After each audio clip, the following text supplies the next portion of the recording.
आज हम जानेंगे इस पौधे के बारे में जो कि हमें सर्दियों के मौसम में पूरा 200 से 300 रुपए का मिलता है नर्सरी में, वो भी सिर्फ एक पौधा। बट जब ये हमारे गार्डन में गर्मियों के मौसम में है तो हम किस तरह से इसे नेक्स्ट सीजन के लिए बचा सकते हैं, आज ये सारी बातें हम जानेंगे इस वीडियो में, क्योंकि हमें हर बार 200-300 रुपए खर्च नहीं करने हैं। इसलिए वीडियो को पूरा देखें और ले पूरी जानकारी। जय श्री राधे दोस्तों, आज हम बात करेंगे ऐसे पौधे के बारे में जिसने हमें सर्दियों के मौसम में बहुत ही सुंदर सा नजारा दिखाया। मतलब सर्दियों के मौसम में उसके बहुत ही सुंदर से फूल खिले, जिससे हमारे गार्डन की खूबसूरती बेहद बढ़ गई। लेकिन अब चल रहा है गर्मियों का मौसम और इस गर्मियों के मौसम में हमारे गर्मियों वाले पौधे भी बहुत बुरे तरीके से झुलस से रहे हैं। तो फिर जो हमने सर्दियों में लगाए थे, मतलब जो सर्दियों वाले पौधे हैं, उनका हाल तो गर्मियों वाले पौधों से भी बुरा हो रहा है। पर फिर भी उन्होंने काफी ज्यादा सहनशक्ति बनाई हुई है और वो अभी तक हमारे गार्डन में कार्य कर रहे हैं, मतलब अभी तक हमारे गार्डन में जीवित हैं।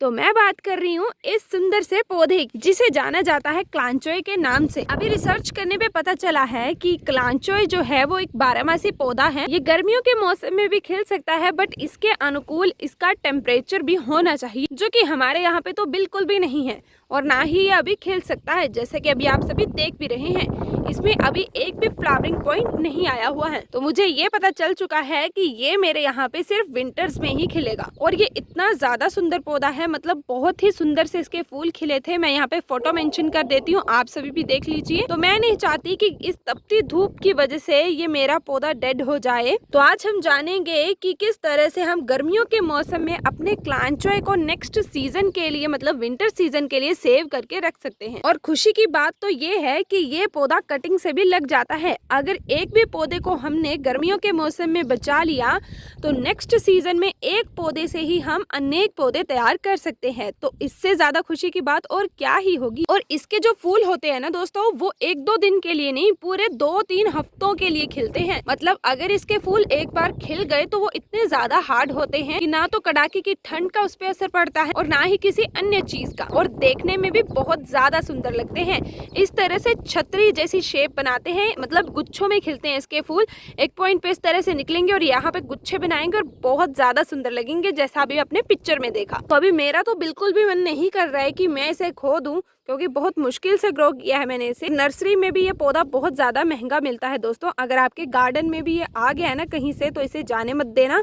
अब चलो बिना देरी किए जानते हैं कि इसे किस तरह से हम सेव कर सकते हैं। वैसे मेरे यहाँ पर भी आज 42 डिग्री टेम्परेचर था, बट फिर भी इसकी कंडीशन मेरे यहाँ पे तो ठीक ठाक ही है। बट आपके वहाँ पे बहुत ज्यादा कंडीशन खराब हो रही होगी, मेरे यहाँ पर भी है। आपने इसे सेव किस तरह से करना है, सबसे पहले इसमें वाटरिंग का आपने ध्यान देना है। आपने इसमें ज्यादा पानी नहीं देना है। आप सभी सोच रहे होंगे कि ये विंटर फ्लावर प्लांट है तो इसमें ज्यादा पानी देते हैं, क्योंकि विंटर में तो नमी बनी रहती थी बट गर्मियों में तो नमी नहीं है। बट ऐसा आपने बिल्कुल भी नहीं करना है, ज्यादा पानी नहीं देना है। देखिए अभी मिट्टी गीली है तो मैंने इसमें पानी नहीं दिया, क्योंकि मैं सुबह और शाम दोनों समय में इसको क्या सभी पौधों को पानी देती हूँ और उनको नहलाती हूँ। बट मैंने इसकी कंडीशन देखी तो मैंने इसे पानी नहीं दिया। अब जब हम ज्यादा पानी दे देंगे ये सोच के कि ये विंटर फ्लावर प्लांट है और अच्छे से ये रहेगा, जिंदा जागता रहेगा, क्योंकि मौसम में भी तो ऐसा बिल्कुल नहीं है। जब हम अपने पौधों को ज्यादा पानी देते हैं, कल मैंने आप सबको दिखाया ना, मतलब आज मैंने वीडियो डाली थी ना, हेयर स्पा वाले डिब्बे में जो मैंने पौधा लगाया था वो मर गया। क्यों? क्योंकि हमने ओवर वाटरिंग कर दी थी। सुबह माता श्री जब पानी देते हैं पाइप की सहायता से, तो सभी पौधे एक साथ रखे होते हैं, उसकी वजह से पता नहीं चलता किसे पानी देना है, किसे जरूरत है, किसे नहीं जरूरत है। तो उस वजह से बार बार उसे पानी देते रहे और उसमें इतनी ज्यादा नमी बरकरार रहने लगी कि उसकी जड़ें ही गल गई और देखते ही देखते वो पौधा पूरे तरीके से मर गया। तो इसीलिए आपके पास कोई भी पौधा है, आप उसकी नमी चेकआउट करें कि कितना पानी चाहिए उसे, कितना नहीं, उस हिसाब से दे। बाकी आप अगर इसको शावर करवाना चाहते हैं, आपके वहाँ बहुत तेज धूप चल रही है, लू चल रही है, पौधे की पत्तियां जल रही हैं, तो आप इसे पानी, मतलब इस पे ना पानी का छिड़काव करते रहें। इससे तो ना हमारा पौधा खराब होगा और ना ही कोई और इम्पैक्ट इस पे पड़ेगा। और दूसरी जो सबसे ज्यादा इंपॉर्टेंट चीज है, ये विंटर फ्लावर प्लांट है, आप सभी जान गए ना, तो आपने सर्दियों मतलब गर्मियों के मौसम में इसे ऐसी जगह पे रखना है जहाँ पर छाया बरकरार रहे। देखिए मेरे इस गार्डन में छाया तो रहती नहीं है बस शाम तक, बट मैंने फिर भी इसे ऐसी जगह पर रखा है जहाँ पे एक बड़ा पौधा रखा है। ये मेरा रोज प्लांट है और रोज प्लांट की जो छाया है इन पौधों पे पड़ती है। इस पे अभी भी पार्शियल धूप मतलब थोड़ी बहुत धूप पड़ रही है, बट थोड़ी बहुत धूप का इस पे इतना ज्यादा असर नहीं पड़ेगा जितनी डायरेक्ट सनलाइट का पड़ सकता है। इसीलिए आपके गार्डन में भी छाया है तो छाया भरे स्थान में रख दें इसे। अगर नहीं है तो कुछ इस तरह से पेड़ों की छाया के नीचे रख दें ताकि इसकी पत्तियों पर ज्यादा बुरा प्रभाव ना पड़े और कहीं ये पूरा जड़ से ही खत्म ना हो जाए। और अब जैसे कि इसने फ्लावरिंग तो करनी नहीं है, अब आप सभी सोच रहे होंगे कि क्या इसमें अब फर्टिलाइजर देना है कि नहीं देना है। तो वही फर्टिलाइजर तो देना है, बट ये नहीं कि ज्यादा मात्रा में दे देना है, क्योंकि अब इसने ग्रो नहीं करना है। ना तो इसकी नई नई पत्तियां आएंगी, ना ही इसमें इतना कुछ होगा खास। तो आपने सिर्फ गोबर के उपले की खाद देनी है। इसमें महीने में 2 बार दे दे, 1 बार दे दे, कुछ इस तरह से जितना आपको लगता है कि देनी चाहिए, कब देनी चाहिए। जब आप पौधे को देते हैं तो इसे भी थोड़ी बहुत खाद दे दें। अगर आप ज़्यादा खाद देना इसमें शुरू कर देंगे कि चलो ये जिंदा रहेगा, तो ये मर भी सकता है, क्योंकि इसको खाद अभी ज़रूरत नहीं है। क्योंकि ना तो इसने नई पत्तियों का निर्माण करना है और ना ही नए फूलों का निर्माण करना है, क्योंकि अभी इसका सीजन ही नहीं है। तो उस वजह से ये मर भी जाएगा अगर आप ज़्यादा खाद देंगे तो। इसलिए सारी चीज़ें आपने इसमें अभी मीडियम ही रखनी है। और दोस्तों जैसे कि मैंने इसे लगाया है 5.5 इंच के स्पॉट में, तो अभी जैसा इसने फ्लावरिंग भी नहीं करनी है, ना तो इसका अभी कुछ भी कार्य होगा ऐसा कि ये हमारे गार्डन की और सुंदरता को बढ़ाए। और अभी समय चल रहा है पौधों को लगाने का, मतलब गर्मियों का मौसम चल रहा है, तो गर्मियों वाले अनेक ऐसे फूल हैं जो कि हम लगाना चाहते हैं, बट अभी हमारे पास पॉट नहीं है, क्योंकि पॉट कवर अप है इस तरह के विंटर फ्लावर प्लांट्स के साथ। तो अभी हम इनको फेंकना भी नहीं चाहते हैं और हम इनको नेक्स्ट ईयर भी ग्रो करना चाहते हैं। तो अभी आप क्या कर सकते हैं, चलो ये बताती हूँ, कि जिससे हमारा पॉट भी खाली हो जाएगा, साथ में हमारा ये पौधा भी बच जाएगा। तो दोस्तों इसके लिए आप इस्तेमाल कर सकते हैं इस तरह के लिफाफों का। अगर आपके पास ग्रो बैग्स हैं या फिर छोटे छोटे पॉली बैग्स हैं तब तो और अच्छी बात है, बट मेरे पास फिलहाल यही वाला पैक मिला मुझे, जो कि है पॉलीथीन का। तो सबसे पहले हम इसमें 2-3 ड्रेनेज होल्स निकाल लेते हैं, ताकि जो भी हम पानी दें वो ड्रेनेज होल्स की मदद से आउट हो जाए। दोस्तों बढ़िया तरीके से मैंने 3-4 ड्रेनेज होल्स इसमें निकाल लिए हैं, और फिर आपने इस तरह से इसे फोल्ड कर लेना है। और अब हम निकालेंगे इस पौधे को। देखिए यहाँ पे आपने विशेष ध्यान देना है कि पॉट से इस पौधे को बाहर कैसे निकालना है। क्या सिर्फ जड़ वाला पोर्शन बाहर निकालना है या फिर पूरा मिट्टी के साथ निकालना है। तो देखिए अभी जैसे कि मैंने आप सबको पहले ही क्लियर कर दिया है कि अभी इसकी ग्रोथ नहीं होगी।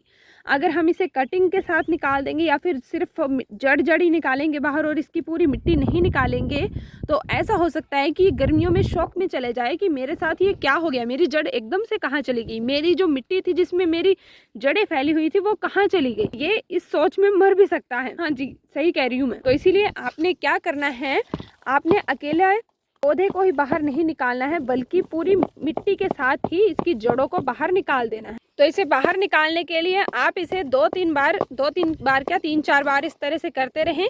और जब आपको एहसास हो कि अब हमारा पौधा बाहर निकलने लायक हो चुका है, अभी देखिए, ये देखिए पूरा हमारा पौधा जड़ों के साथ मिट्टी के साथ परफेक्ट तरीके से बाहर आ चुका है। अब हम सिंपली इसे डाल देंगे इस तरह से। आपने कोई भी छेड़खानी इसमें नहीं करनी है, बस आपने अपने पॉली बैग में, आपने अपने लिफाफे में सिंपली इसे डाल देना है। ना तो इसकी मिट्टी को इस तरह से कुरेदना है, ना ही कोई इसमें अन्य कार्य आपने करना है। तो देखिए सिंपली हमारा पौधा भी बाहर निकल गया, पौधे को हमने बचा भी लिया नेक्स्ट ईयर के लिए, और साथ में जो हमारा ये सुंदर सा पॉट था वो हमने खाली भी कर लिया। अब इसमें हम समर फ्लावर प्लांट लगा के अपने गार्डन की सुंदरता को और भी बढ़ा सकते। तो दोस्तों ये थी कुछ ऐसी बातें, ये थी कुछ ऐसी टिप्स जो कि मैं आपको काफी समय से क्लांचोए प्लांट के रिलेटेड बताना चाहती थी। चलो फाइनली आज आप सबको मैंने ये सारी बातें बता ही दी।